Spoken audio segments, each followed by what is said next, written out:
Hello positive souls, welcome to spiritual healing tarots. നിങ്ങൾക്ക് എല്ലാവർക്കും ഈ ചാനലിലേക്ക് സ്വാഗതം. സോ ഇന്ന് നമ്മൾ സംസാരിക്കുന്ന യെസ് ഓർ നോ ആണ്. നിങ്ങളുടെ മനസ്സിലൊരു ചോദ്യമുണ്ട്, അതിനുള്ള ഉത്തരം ഇപ്പോൾ നിങ്ങൾ എന്ത് ചിന്തിച്ചാലും അത് യെസ് ആണോ നോ ആണോ, ഇപ്പോൾ നിങ്ങൾ ചിന്തിക്കുന്നത് ശരിയാണോ അല്ലയോ എന്നുള്ളത് ഏതായാലും നിങ്ങളുടെ ചോദ്യത്തിനനുസരിച്ചിട്ട് ചോദ്യം യെസ് ഓർ നോ ആൻസർ തരുന്ന രീതിയിലേക്ക്, അല്ലെങ്കിൽ അങ്ങനെ ഒരു ആൻസർ കിട്ടുന്ന രീതിയിലേക്ക് ചോദ്യം ചോദിക്കുക.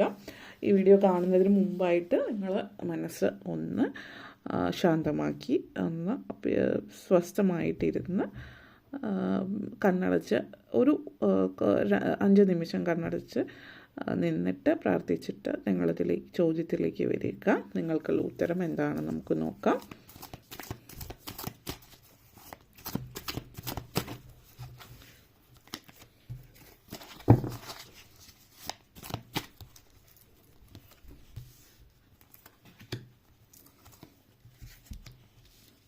3 കാർഡ്സ് ആണ് ഇവിടെ ഉള്ളത്. സോ ഇതിൽ നിങ്ങൾ ചൂസ് ചെയ്തിരിക്കുന്നത് ഫസ്റ്റ് കാർഡാണ്. ഇത് സെക്കൻഡ് കാർഡ്, ഇത് തേർഡ് കാർഡ്. ഇതിൽ ഏതാണ് നിങ്ങൾ ചൂസ് ചെയ്യുന്നത്? നമ്പേഴ്സ് ചൂസ് ചെയ്യുക, നമ്പർ 1, 2, 3, അല്ലെങ്കിൽ ഇതിലേക്ക് ഏതാണ് നിങ്ങൾ കണക്റ്റ് ആവുന്നത്. സോ യൂഷ്വലി നമ്മൾ എന്തെങ്കിലും കണക്റ്റ് ചെയ്യാനായിട്ട് വയ്ക്കുന്നുണ്ട്. അത് എളുപ്പം, അതായത് എളുപ്പം നമുക്കൊരു കണക്ട് ചെയ്യാൻ വേണ്ടിയിട്ട് എന്തെങ്കിലും ഒരു വസ്തു നമ്മളിവിടെ വയ്ക്കാറുണ്ട്. ഇത് വളരെ സ്ട്രോങ് ആയിട്ടുള്ളൊരു സന്ദേശമാണ് നിങ്ങൾക്ക് മാത്രമുള്ളത്. അപ്പോൾ നിങ്ങൾ ഏതിലേക്കാണ് നിങ്ങൾ കണക്ട് ചെയ്യാൻ പറ്റുന്നത്, അതാണ് നിങ്ങളുടെ കാർഡ്. ഓക്കെ, അപ്പോൾ നമ്പർ 1 ആണ് നിങ്ങൾ ചൂസ് ചെയ്തിട്ടുള്ളതെങ്കിൽ വണ്ടർഫുൾ എനർജി യെസ് ആണ്.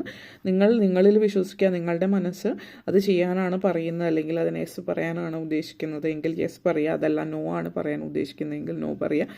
ഇറ്റ്സ് അപ് ടു യു എന്നുള്ളതാണ് ഇവിടെ സൂചിപ്പിക്കുന്നത്. യെസ് ഓർ നോ എന്നുള്ളത് മറ്റൊരാൾ, ഇതിപ്പോൾ നിങ്ങൾ ഇന്നൊരു കാര്യം ചെയ്യാനായിട്ട് പോകുമ്പോൾ മറ്റൊരാൾ നിങ്ങളോട് നിങ്ങളുടെ മനസ്സ് പറഞ്ഞ യെസ് ആണ്, മറ്റേ ആൾ നോ ആണ് പറയുന്നത്, അല്ലെങ്കിൽ നിങ്ങളുടെ മനസ്സ് നോ ആണ് പറയുന്നത്, മറ്റുള്ളവർ യെസ് പറയൂ, കാര്യം തൽക്കാലം ഇതെങ്ങനെയാണ് അങ്ങനെയൊക്കെ മറ്റുള്ളവർ നിങ്ങളുടെ കൂടെ നിന്ന് നിങ്ങളെ മുന്നോട്ടേക്ക് അവർ പറയുന്ന കാര്യത്തിലേക്കാണ് പോകാൻ ഉദ്ദേശിക്കുന്നതെങ്കിൽ അങ്ങനെയല്ല. ഇവിടെ നിങ്ങളുടെ മനസ്സ് എന്താണോ പറയുന്നത് അതാണ് ചൂസ് ചെയ്യേണ്ടത്.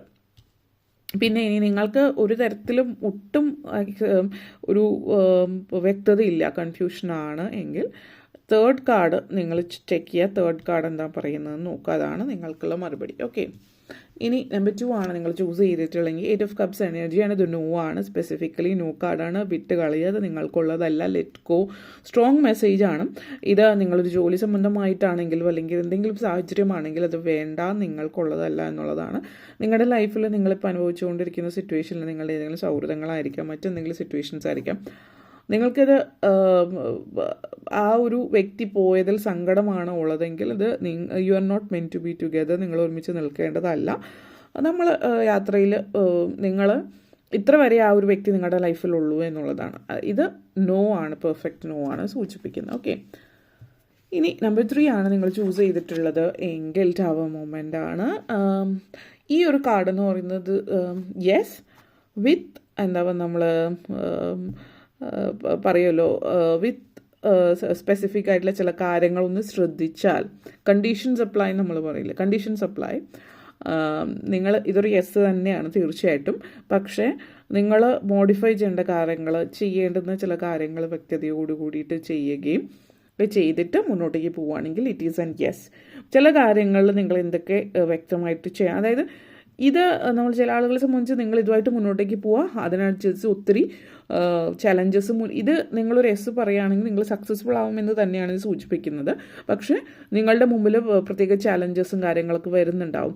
അതൊക്കെ മുൻകൂട്ടി കണ്ടുകൊണ്ട് വേണം, എന്തൊക്കെ സംഭവിച്ചാലും ഞാൻ ആഗ്രഹിച്ച ഒരു കാര്യം നേടിയെടുക്കുമെന്നുള്ളൊരു സിറ്റുവേഷനിൽ ആണിത് സൂചിപ്പിക്കുന്നത്. അങ്ങനെ ഇടയ്ക്ക് വെച്ച് വിട്ട് കളയാതെ ഗീവപ്പ് ചെയ്യാതിരിക്കുകയാണ് എങ്കിൽ നിങ്ങൾ ഏത് സിറ്റുവേഷനെ അതിജീവിച്ചിട്ട് നിങ്ങൾക്ക് മുന്നോട്ടേക്ക് പോകാൻ പറ്റും. ഇതൊരു യെസ് തന്നെയാണ്. ഓക്കെ, അപ്പോൾ ഇത്തരം കാര്യങ്ങളാണ് പറയാനുണ്ടായിരുന്നത്. നിങ്ങൾക്ക് ഈ വീഡിയോ ഇഷ്ടപ്പെട്ടുവെങ്കിൽ ലൈക്ക് ചെയ്യാനും ഷെയർ ചെയ്യാനും കമൻറ്റ് ചെയ്യാനും സബ്സ്ക്രൈബ് ചെയ്യാനും മറക്കരുത്.